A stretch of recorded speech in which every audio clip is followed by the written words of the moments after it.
Assim, eu quero convidá-los para uma leitura bíblica escrita no Evangelho de Cristo, segundo escreveu o evangelista João, capítulo de número 4, versículo de número 28 até o 30. Evangelho de Cristo, segundo escreveu o evangelista João, capítulo de número 4, versículos de números 28, terminando no 30. Aqueles que encontraram, por gentileza, digam amém. Amém. Está escrito: deixou, pois, a mulher o seu cântaro, e foi à cidade, e disse àqueles homens: vinde, vede um homem que me disse tudo quanto tenho feito. Porventura, não é este o Cristo? Saíram, pois, da cidade, e foram ter com ele. Amém? Tomem assento, por gentileza, os que se levantaram, e vamos meditar na boa palavra do nosso Deus. Eu, quando olho para o Evangelho de João, quase que inevitavelmente não há como fazer ou não fazer uma conexão com a vida do apóstolo João, filho de Zebedeu e Salomé, também irmão de Tiago, foi encontrado por Cristo no mar da Galileia, depois de uma noite frustrada de pesca. O relato bíblico nos diz que as redes que ele usavam para o ofício da pesca se romperam, se rasgaram. Então, provavelmente, a pesca daquela noite foi frustrada. Mas pela manhã, Tiago e João estão na voragem do mar, consertando as redes. E eu aprendo que quem conserta a rede está dizendo: deu errado ontem, mas eu vou tentar de novo. Deu errado ontem, mas eu vou insistir. Assim, estes homens de Deus são observados pelo Cristo, que acabara de sair da tentação do deserto, onde vencera Satanás, e já está em companhia de André e Pedro, que poucos momentos antes ouviram o seu chamado. Agora, este mesmo chamado é direcionado ao irmão ou aos irmãos Tiago e João. E a voz do Cristo ecoa dizendo: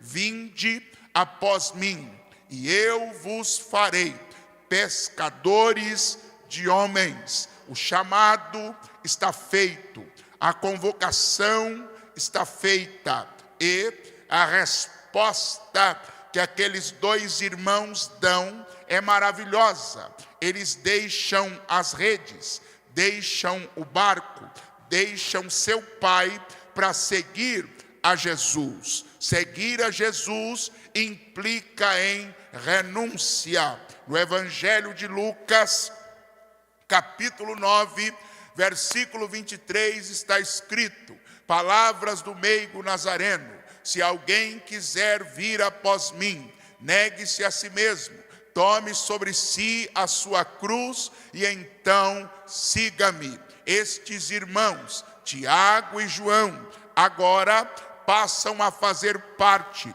do colégio apostólico, sendo formados como discípulos de Jesus. Vão caminhar com ele, vão estar com ele, vão viver com ele, vão aprender com ele. E assim, João vai acompanhar toda a trajetória de Cristo. Lá na cruz do Calvário, João é o apóstolo que está aos pés da cruz. Muitos já se haviam saído, mas João continua aos pés do madeiro. Também, quando Cristo ressuscita, João é um dos dois que vai ao sepulcro. Pedro corre mais, chega primeiro, mas João quando chega, tem uma atitude diferente de Pedro.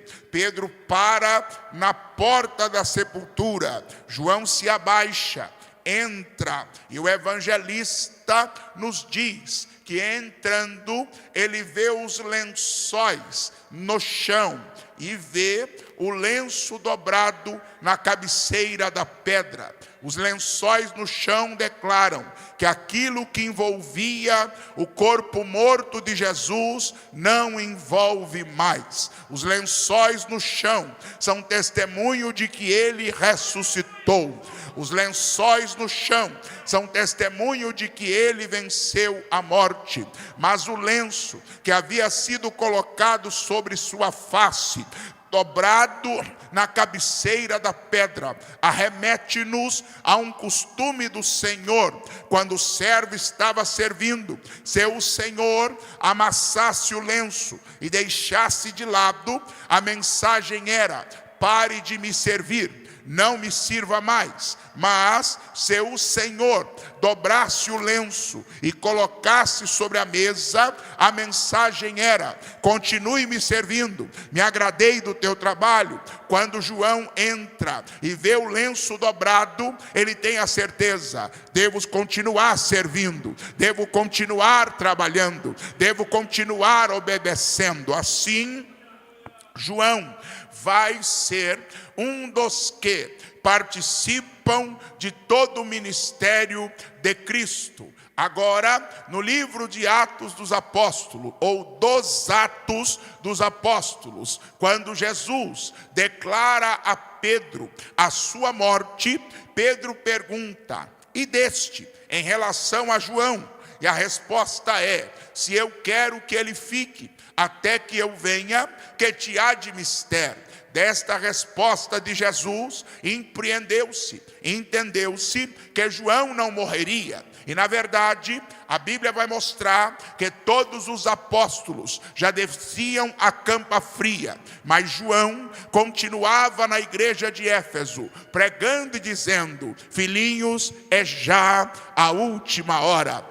No ano 80, vai assumir o trono de Roma Domiciano. E Domiciano, ao saber da história de João, toma para si a prerrogativa de matá-lo, mas não consegue. Tenta de diversas formas, mas é inútil. João continua vivo, é perseguido, mas está vivo. É muitas das vezes maltratado, mas está vivo. A solução encontrada por Domiciano foi mandar João para a inóspita, rochosa ilha de Pátimos, num exílio mortal. De lá não se volta, de lá não se sai. Agora, João está em Pátimos, e o testemunho registrado em Apocalipse capítulo 1 é: no dia do Senhor eu me achei em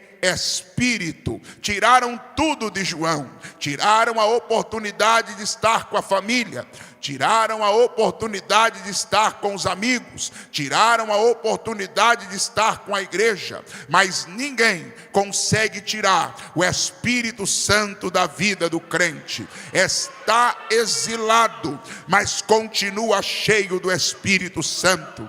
Não pode estar com a família, mas ainda está cheio do Espírito Santo. Não tem contato com os amigos, mas ainda está cheio do Espírito Santo. Não pode ir no culto da igreja, mas ainda está cheio do Espírito Santo. Apocalipse registra dizendo que ele ouviu por detrás de si uma voz, e quando ele se vira para ver, é o Cristo ressurreto, mas mais do que ressurreto, é o Cristo glorificado. Os cabelos são brancos, o rosto é como o brilho do sol, os olhos como chama de fogo, da boca sai uma espada afiada, está vestido de uma veste longa, branca, talar, cingido com um cinto de ouro, os pés são como latão reluzente. E João diz: e eu, quando o vi, caí a seus pés como morto, mas ele colocou a sua mão sobre mim, dizendo: não tema, João, eu sou o primeiro,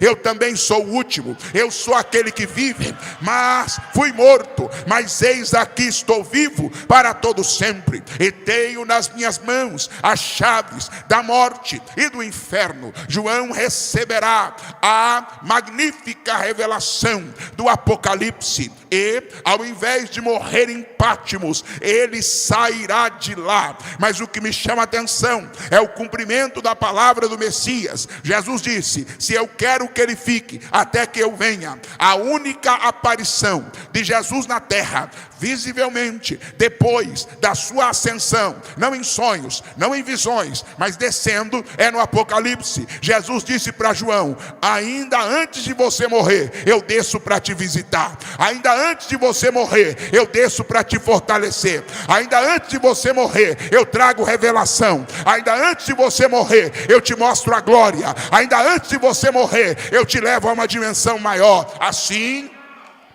Jesus vai permitir João voltar a Éfeso, voltar à atividade da igreja. Quando ele vai exilado para a ilha de Pátimos, não havia escrito nada ainda. Paulo já tinha 13 epístolas, Pedro já tinha 2, todos os que escreveram já tinham escrito, e João ainda não tinha. Mas quando ele volta da ilha de Pátimos, ele tem 5 pergaminhos debaixo do braço. Ele tem o livro do Apocalipse, que, segundo a própria instrução do primeiro versículo, diz: revelação de Jesus Cristo, a qual Deus lhe deu para mostrar aos seus servos as coisas que brevemente devem acontecer, e pelo seu anjo as enviou e as notificou a João, o qual deu testemunho da palavra de Deus. Bem-aventurado aquele que ouve, bem-aventurado aquele que lê, e bem-aventurado aquele que guarda as profecias deste livro, porque o tempo está próximo. João também traz a primeira, segunda e terceira epístola universal escrita por ele, exortação à igreja, mas também palavra a seu companheiro fiel. Mas João agora traz a nós o evangelho. Já tínhamos na época o evangelho de Mateus, o evangelho do reino e da conquista, Mateus 1:1, livro da geração de Jesus Cristo, filho de Davi, filho de Abraão, tangendo Jesus como participante das 2 maiores alianças do Antigo Testamento: aliança com Davi, aliança do reino e da conquista, aliança com Abraão, aliança da promessa e da fé. Agora nós temos o evangelho de Marcos mostrando Jesus como servo sofredor. Temos o evangelho de Lucas mostrando Jesus como filho do homem. Sim, Jesus é aquele que disse: é na casa de Zaqueu, porque o filho do homem veio senão para buscar as almas dos homens, porque o filho do homem veio buscar, veio salvar o que se havia perdido. Mas agora nós temos o evangelho de João, tremendo, poderoso. Mateus fala do Cristo rei, Marcos fala do Cristo servo, Lucas fala do Cristo homem, João fala do Cristo Deus. E ele começa dizendo: no princípio era o verbo, e o verbo estava com Deus, e o verbo era Deus. Todas as coisas foram feitas por ele, e sem ele nada do que foi feito se fez. A Bíblia vai dizer em João capítulo 1, versículo 14: e o verbo se fez carne e habitou entre nós, e nós vimos a sua glória, como a glória do unigênito do Pai, cheio de graça, cheio de verdade, cheio de graça, cheio de verdade, cheio de graça, cheio de verdade, cheio de graça, cheio de verdade. Sim, amada e santa igreja, quando eu leio o evangelho de João, a impressão que me dá é que ele é o evangelho dos grandes encontros, senão de maneira reduzida. Vejamos, quando lemos o capítulo 1, João Batista se encontra com Jesus, e quando João coloca os olhos em Jesus, ele exclama: eis o Cordeiro de Deus que tira tira o pecado do mundo. No capítulo 2, Jesus vai a Caná da Galileia e encontra-se em um casamento, e lá ele transforma água em vinho. No capítulo 3, ele se encontra com Nicodemos e revela a ele o segredo do novo nascimento. No capítulo 5, ele se encontra com o paralítico do tanque de Betesda, que há 38 anos estava paralisado, e diante de Jesus ele ouve a palavra: levanta, toma a tua cama e anda, e isto acontece. Nos capítulos 6 e 7, ele se encontra com a multidão na festa dos tabernáculos em Jerusalém, e no último dia, o grande dia da festa, Jesus se coloca em pé dizendo: se alguém tem sede, venha a mim e beba. Como diz as escrituras, quem crê em mim, rios de água viva fluirão do seu interior.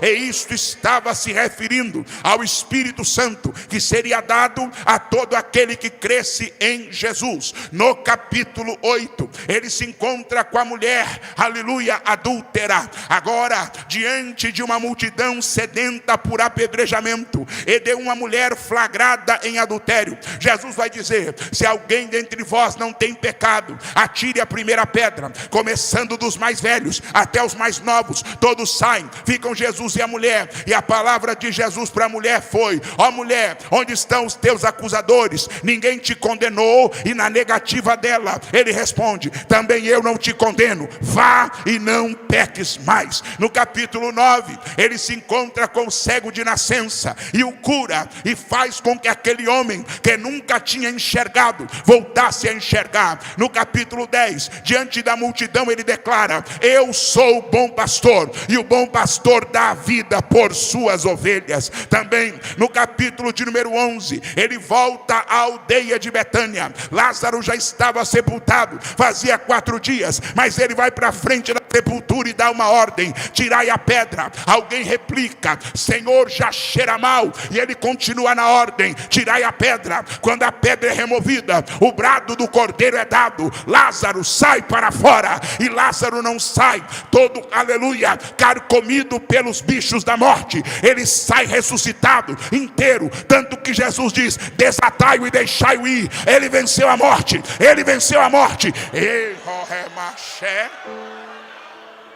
E assim nós poderíamos continuar até o capítulo de número 21, mostrando os encontros de Cristo, Cristo se encontrando com pessoas. Mas eu quero esta noite, de maneira resumida, sintética, no afã de cooperar com esta igreja em propósito missionário, olhar para o capítulo de número 4. Jesus está numa transição, ele está saindo da Judeia ou da Galileia e indo para a Judeia. Seu destino final é a festa dos tabernáculos em Jerusalém. Seu destino final é estar naquele grande conclave. Mas João capítulo 4, versículo 4 diz: era-lhe necessário passar por Samaria. Esta pontuação precisa de João nos mostra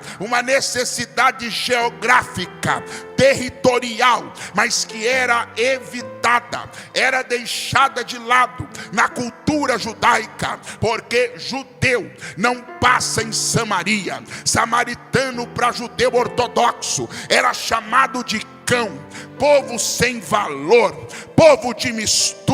Eles olham para o tempo de Jeroboão II, que misturou o povo, também para o tempo de Sangar, que trouxe para Samaria pessoas das mais vis. Então o samaritano é tido como classe rebaixada, povo de segunda classe, gente sem valor, gente sem merecimento, gente sem graça, gente sem Deus. O culto do samaritano não era aceito pelo judeu. Judeu não passa em Samaria, judeu não põe o pé em Samaria. Há uma inimizade cultural, há uma inimizade religiosa, há uma inimizade espiritual. Mas Jesus, como sempre, foi diferente, porque Jesus vai onde ninguém vai. Jesus faz o que ninguém faz. Jesus toca onde ninguém toca. Jesus mexe onde ninguém mexe. Jesus muda o que ninguém muda. Jesus alcança quem ninguém alcança. Jesus é diferente. A Bíblia diz que ele vai a Samaria, não faz o percurso natural de desviar-se da cidade, entra, vai até o poço de Jacó, vai até o lugar onde toda a cidade saía para buscar água, se abastecer, e ele chega no poço, é quase meio-dia,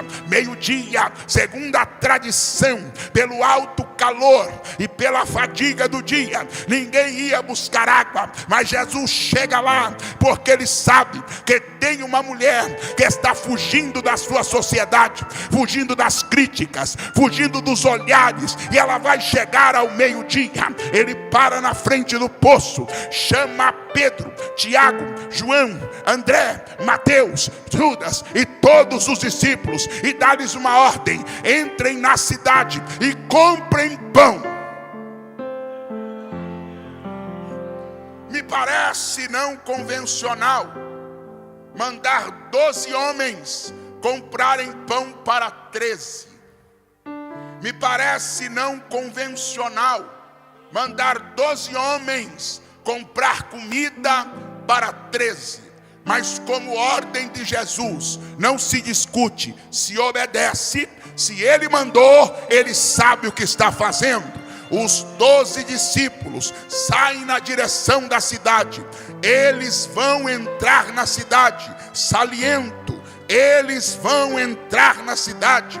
Digo pela terceira vez, eles vão entrar na cidade. Quem sabe, não estando plenamente conectados com a geografia de Samaria, eles pedem informação: onde podemos comprar pão? E alguém diz: ali tem um lugar que vocês conseguem se abastecer de pão. Eles entram na cidade, vão até o estabelecimento, conversam com a pessoa e dizem: nós queremos pão, que seja pão asmo, pão sagrado. Nós estamos caminhando para a festa e não queremos chegar lá com pão com fermento. Alguém diz: sem problema, pão asmo vocês pediram, pão asmo vocês vão levar. É para muita gente? Não, é para 13 pessoas. Nós 12 e mais um.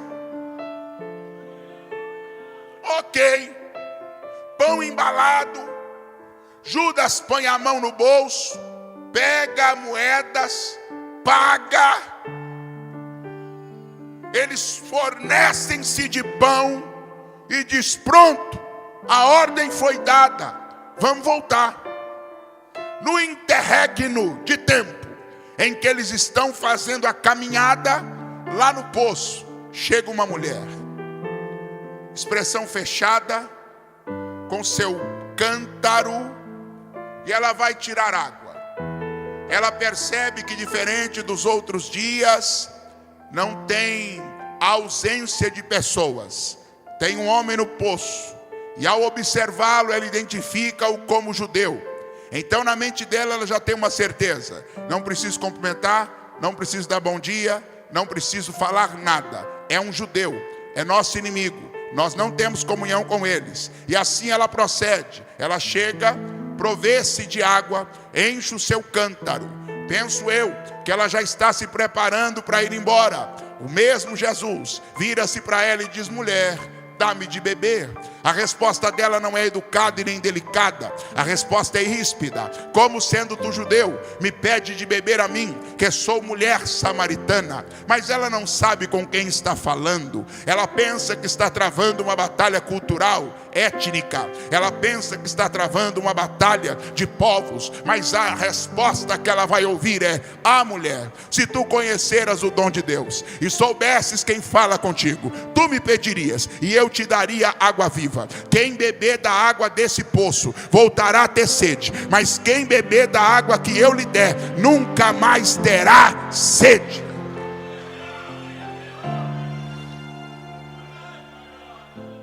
A mulher começa olhando no âmbito natural, e ainda com ressalva ela diz: você não tem com que tirar. o poço é fundo. Como dizes tu que tens água viva? Jesus desperta o interesse dela no diálogo, até que ela para e diz assim: vejo que és profeta.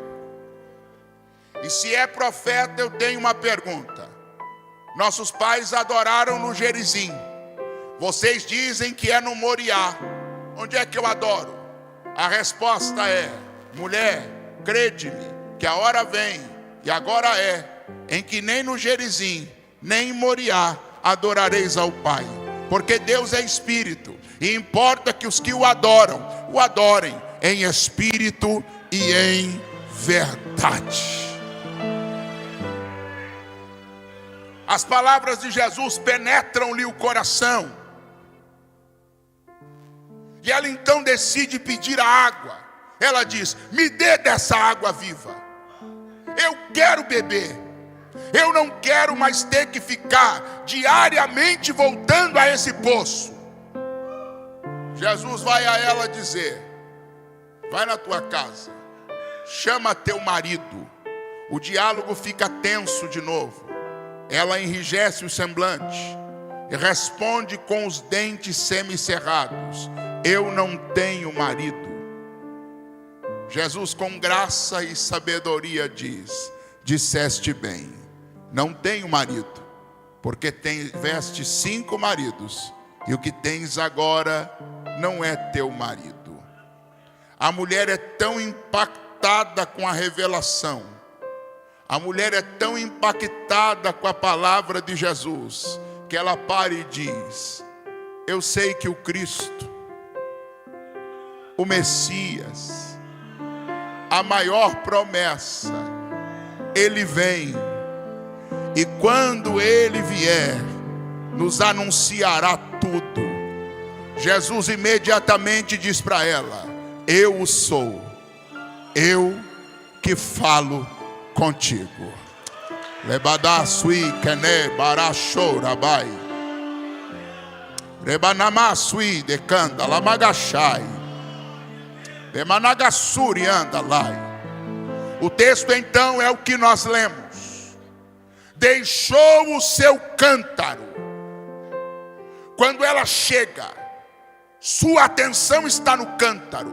O propósito é abastecer o cântaro, levar para casa. Mas agora tem uma fonte de água viva jorrando dentro dela. Ela deixa o cântaro. E enquanto o diálogo está acabando, chegam 12 homens, pacotes de pão ou de pães, dizendo: Senhor, vamos almoçar, já nos provemos de pão.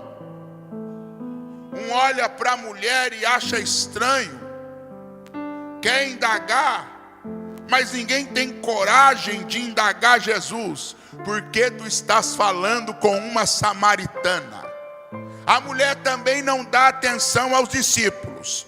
Ela deixa o cântaro e entra na cidade. A mulher que até encontrar Jesus evitava a exposição social, porque a característica dela a fazia passível de crítica. Uma mulher que já se casou 5 vezes, está no 6º casamento, e o casamento ainda não é firmado. Ela era proibida de ir à adoração no Gerizim. Ninguém queria ser relacionado a ela.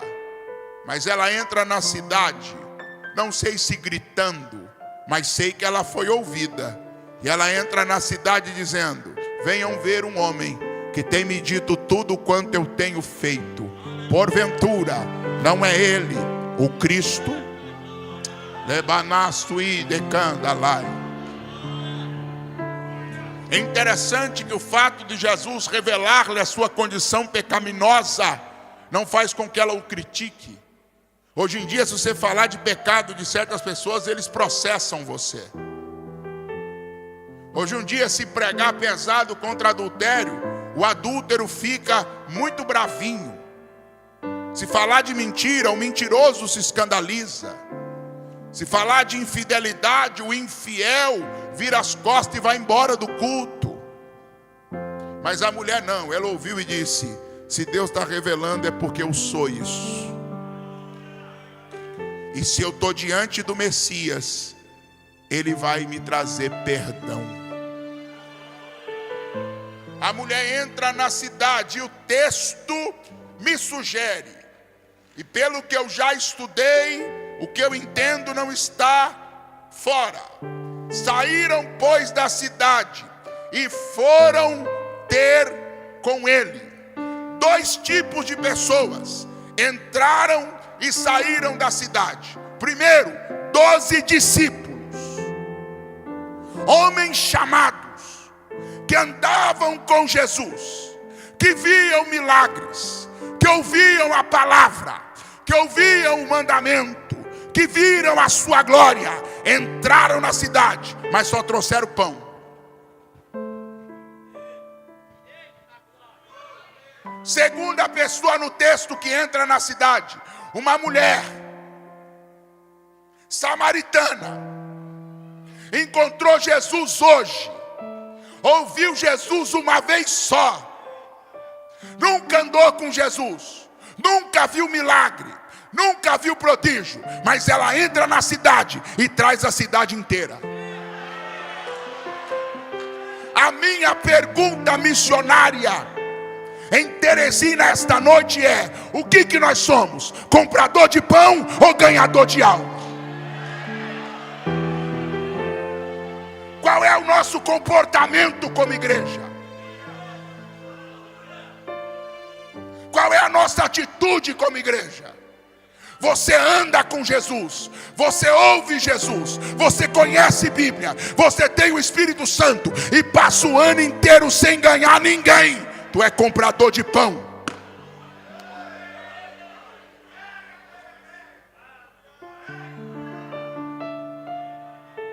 Mas eu sou discípulo. Discípulo naquele dia só prestou para comprar pão. Não há, e eu não tenho uma regimentação bíblica, mas ninguém pode furtar a minha imaginação. Eu imagino que na multidão, eu não estou dando conotação bíblica, eu estou fazendo aqui uma conjectura. Eu imagino no meio da multidão a pessoa que os discípulos pediram informação. E quando chega com a mulher e diz: ué, me pediu informação, mas não falou de Jesus.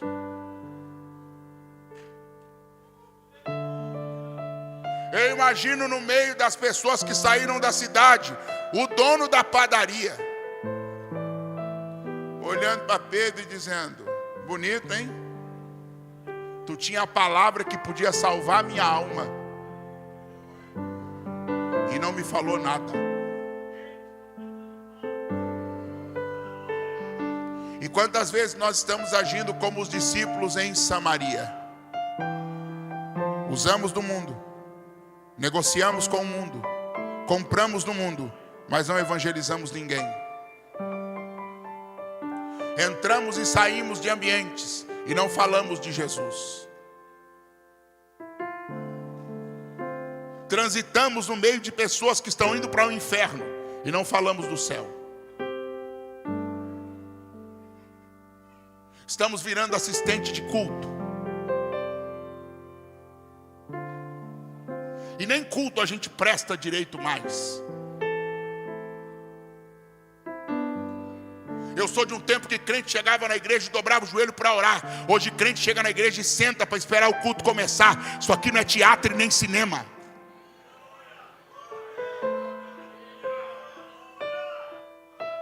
Músicos que não oram, jovens que não oram, mulheres que não oram. Círculo de oração é uma das reuniões mais vazias da igreja. A gente ama festa, ama pregador famoso, ama movimento, mas não valoriza o dia a dia da igreja. Você vem na festa, mas no dia do culto de ensino você some.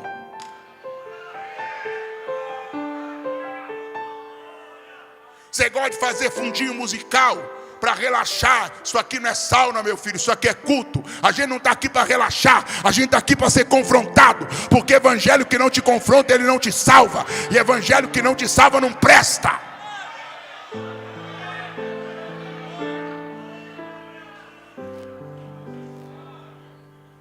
Por quantas pessoas você passou hoje que não são crentes? Quantas delas você convidou para vir no culto? Comprador de pão.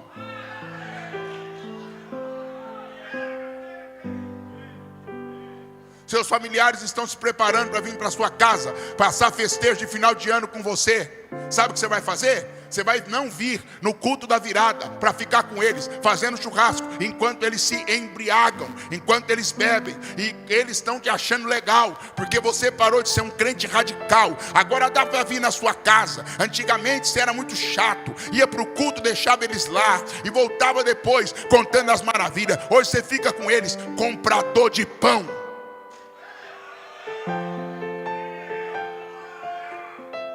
Seus amigos do trabalho sabe que piada é com você mesmo, trocadejos é com você mesmo, gracejo é com você mesmo. Você faz piada do pastor, mas não tem coragem de falar Jesus para ele. Na verdade não tem coragem não, você não tem moral, porque você só é um comprador de pão.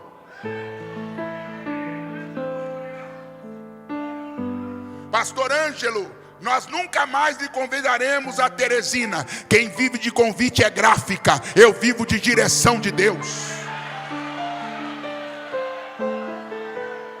E não fique bravo comigo porque estou pregando a verdade. Fica bravo com você que é um comprador de pão descarado.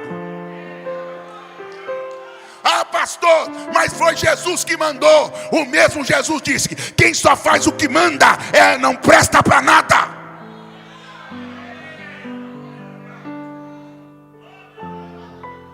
Compramos camiseta do Congresso, mas não vestimos mais a camiseta do Evangelho. É linda a camiseta, uma cor linda, e eu acho muito bom fazer, ficou maravilhoso. Mas e a camiseta do Evangelho? Na faculdade que você estuda, você é um agente secreto, ninguém sabe que você é crente. Para não dar bandeira, nem para lanchar você ora mais. Comprador de pão.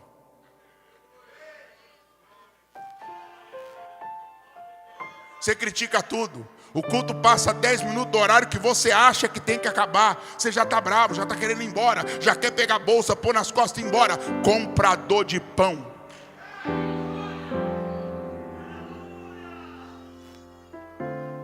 Você acha que você é juiz da igreja. Para tudo você tem um pitaco, para tudo você tem uma palavra, para tudo você tem uma opinião, para tudo você pode dizer: se fosse eu fazendo era diferente, se fosse eu cantando era diferente, se fosse eu pregando era diferente. Não é você, porque você é só um comprador de pão. Ai, pastor, eu vim querendo tirar uma foto com o senhor, porque falaram que o senhor é pregador dos Gideões. Eu não sou pregador dos Gideões, eu sou pregador do Evangelho.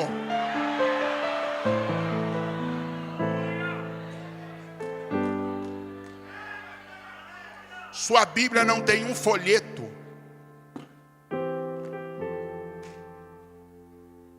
Você gasta muito tempo falando mal de político. Fala bem de Jesus que você ganha mais. E para nem todo mundo ficar bravo só comigo, né? Ainda que eu acho que não é o costume de vocês, dá uma olhada para teu irmão e diga: você é comprador de pão ou ganhador de alma?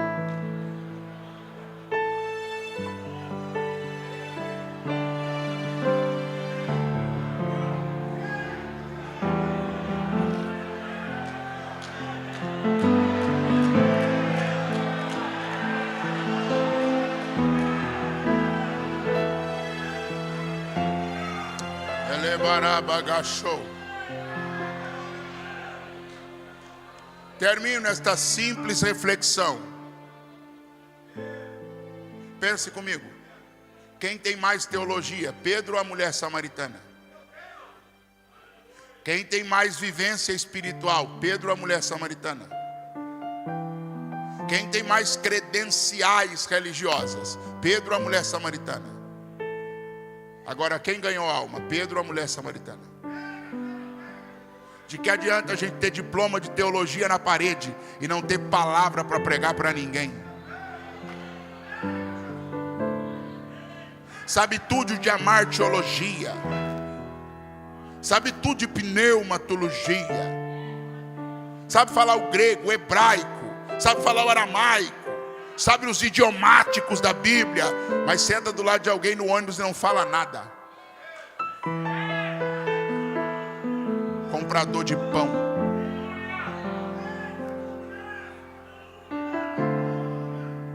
Missões não é congresso para a gente ficar todo felizinho. Missões é congresso para a gente chorar, porque ainda tem 2/3 da população da terra para a gente ganhar, e tu é um mero comprador de pão. Estamos ficando bravos porque tem denominações que não são Assembleia de Deus. Estamos que nem Josué, tendo inveja do que não é nosso. Para de ter inveja do que não é teu, meu irmão. Você não tem nada a ver com as igrejas que estão abrindo, você tem a ver com as almas que estão perecendo. Vamos ganhar alma.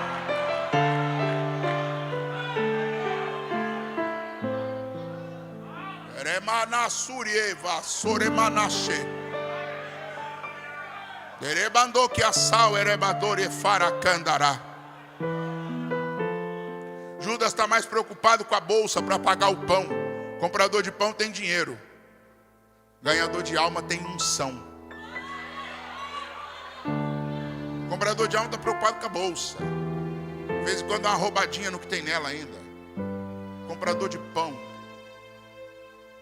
comprador de pão faz conta de dinheiro para tudo. Comprador de pão quer economizar. Ganhador de alma lança a vida. O cântaro ficou no pé, o cântaro ficou no poço, o cântaro ficou no poço, o cântaro ficou no poço, o cântaro ficou no poço, o cântaro ficou no poço. Quem entra na cidade sou eu, quem prega sou eu, quem anuncia sou eu, quem ganha alma sou eu. O cântaro fica no poço. Eu vim buscar água, mas estou levando a água viva. Eu vim buscar água, mas estou levando boa nova. Eu vim buscar água, mas estou levando salvação. Venham ver, vem comigo que você vai ver, vem comigo que você vai encontrar, vem comigo que Jesus vai se apresentar a você. E sabe o que é interessante? É que chega um momento que a própria população para e diz assim: já não é mais pelo que a mulher disse, é pelo que nós temos visto. Ele é o Cristo, Ele é o Cristo, Ele é o Cristo, Ele é o Cristo, Ele é o...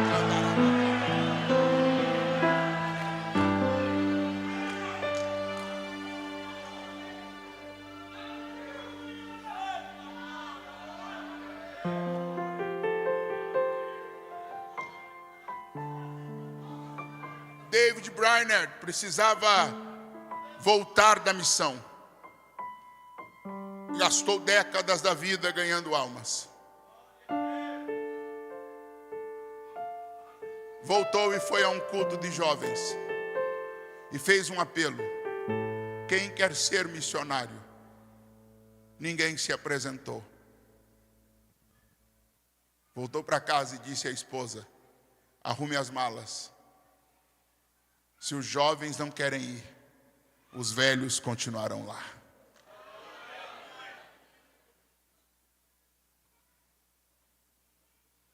Fazemos lindos congressos.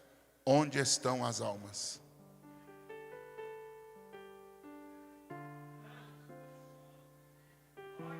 Vocês investiram um dinheirão para trazer um negro preto lá do estado de São Paulo. Cadê as almas? Nós estamos nos empanturrando do pão que nós mesmos compramos.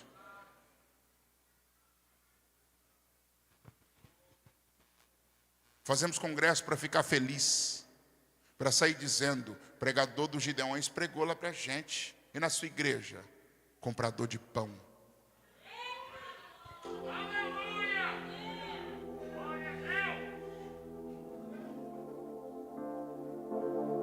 Nossos congressos estão lotados, nossos tanques de batismo estão vazios, porque comprador de pão lota congresso, não consegue lotar tanque de batismo.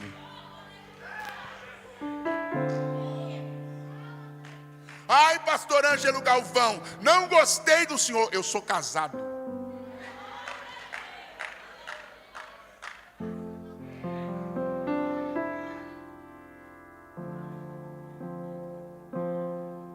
A pergunta continua para nós hoje: compradores de pão ou ganhadores de alma? Dá uma olhada para a sua vida. É o que o Senhor me diz do Senhor? Só esse ano eu já ganhei 500 almas para Jesus. você?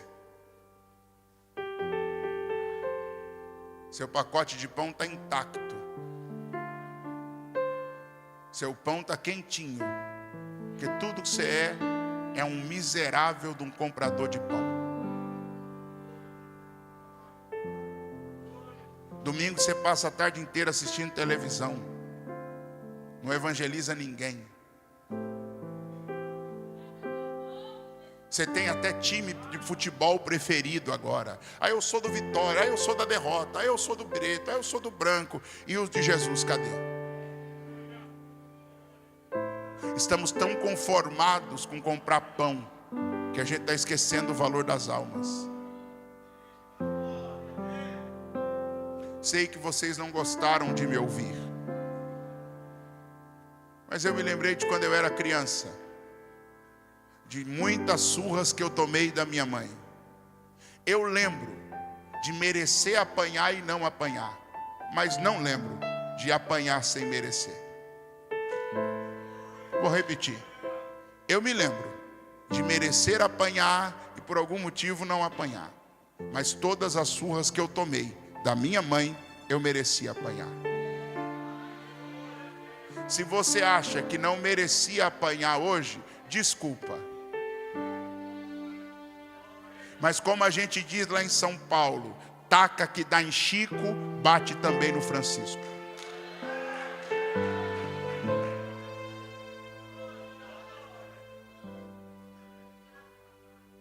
Mas hoje eu quero te convidar, e o meu horário já está quase ultrapassado.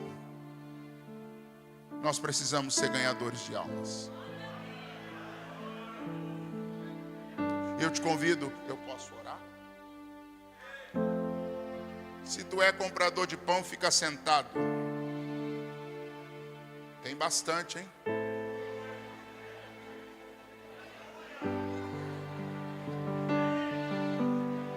Tem bastante, hein?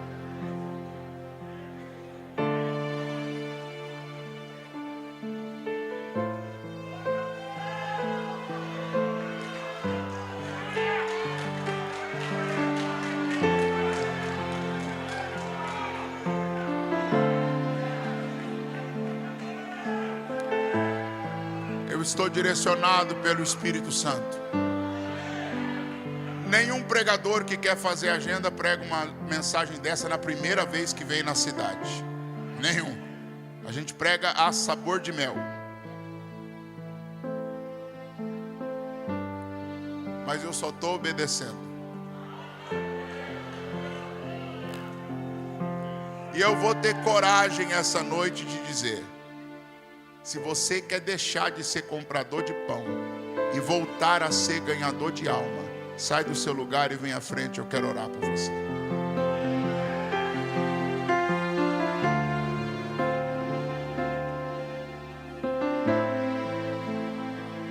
Deramagassore candarassore mandalas. Deramanaga subicandarabanchori bicandala bagassúria. Súria de Micovas, nebria forga, lamassai. Bendito é o teu nome, é tu que toca, é tu que convence.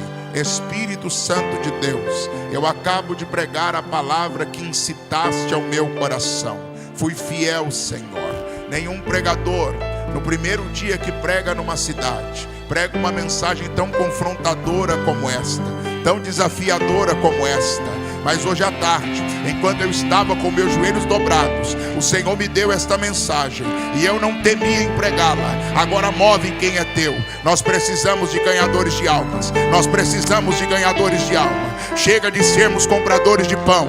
Chega de sermos negociadores. Nós vamos ser ganhadores de almas. Nós vamos entrar por esta cidade como a samaritana entrou em Samaria, e nós vamos ganhar vidas. Nós vamos arrancá-las das mãos de Satanás. Remanaga macho que manaste canto nobre andelé. Emanai chocanta, rabagasubi, candarai, revasubi, candenebre, acoma, nache queimahai, lebandai assori, me candalai. Que haja um despertamento missionário na tua igreja, que haja um despertamento evangelístico na tua igreja, e que ele comece pela minha vida, que ele comece por mim. Emanagasuí, de candarabagadei, comonteplá, remanagassúria. Perdoa-me, Jesus, todas as vezes que eu fui comprador de pão. Perdoa-me, Jesus, todas as vezes que eu negligenciei o evangelismo. Perdoa-me, Jesus, todas as vezes que eu deixei de falar de ti para uma pessoa. Mas me ajuda, eu não quero mais ser comprador de pão, eu quero ser ganhador de alma. Eu não quero mais ser comprador de pão. Olebagacho que madecacho que petepato, orebacanta nai decanta labagachúria, olebanas decanto robi assai, orebacante lema show decai, orebanas decanto libre a fórnia, olebanchuri cante lemanai. Receba graça esta noite. O Deus das missões está tocando alguém. O Deus das missões está movendo alguém. O Deus das missões está enchendo alguém. O Deus das missões está derramando azeite quente. Orabacanta, labachu de cantarai, orebacante, nai de canto no, olebanchou de cantaraba canta. Vidas serão alcançadas através de ti. Vidas serão evangelizadas através de ti. Vidas serão libertas através de ti. Vidas serão salvas através de ti. Os compradores de pão estão ficando de lado. Deus, nesta noite, levanta no campo das águas ganhadores de alma. Orebaia, show. Abre a tua boca e fala em línguas estranhas. Abre a tua boca e receba renovo. Receba renovo. Receba renovo. Receba renovo. Receba renovo. Receba graça, mas recebereis poder ao descer sobre vós o Espírito Santo, e ser-me-eis testemunhas, tanto em Jerusalém, toda a Judéia, Samaria e até os confins da terra. Receba poder, receba poder, receba poder em nome de Jesus. Receba renovo em nome de Jesus. Olha lá o que Jesus está fazendo. Tem ganhador de alma se levantando, tem ganhador de alma se apresentando, tem ganhador de alma se colocando. Elebacho candaraba candarai, urabacanda labachuri candalabahai, urabacanda lemachori me candalamai, urabacheme me candara sobria. Receba graça. O Deus das missões está operando em Teresina. O Deus das missões está despertando em Teresina. O Deus das missões está vocacionando em Teresina. O Deus das missões está ungindo em Teresina. O Deus das missões está levantando um exército em Teresina. O Deus das missões. Rebaia choreba calabaia, rebanamachuri candalai, lebadagachúria. Adore, adore, adore, adore, adore, adore, adore, adore. Deixa essa lágrima cair. Deixa essa lágrima rolar. Deixa o coração quebrantar. Leva na comara candara chore candala sé. Leva na candara chora bacandala mandara sé. Leva na comara candere chore candala sé. Leva na candara chora bacandala mandara sé. Receba graça.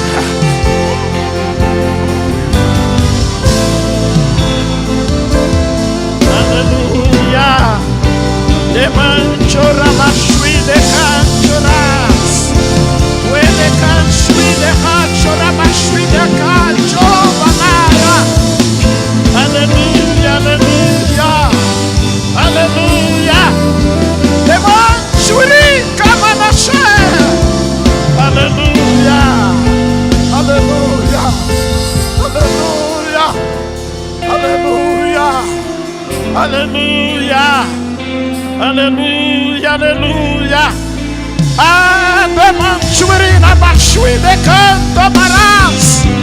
Enecochui de rabashui de rancho mas. Aleluia. Aleluia. Aleluia. Louvado seja o nome do Senhor para sempre.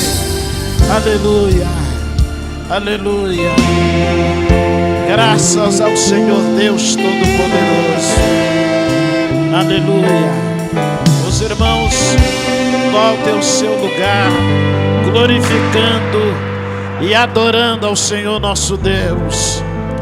Nesta noite o Senhor tem mudado a nossa história em nome de Jesus.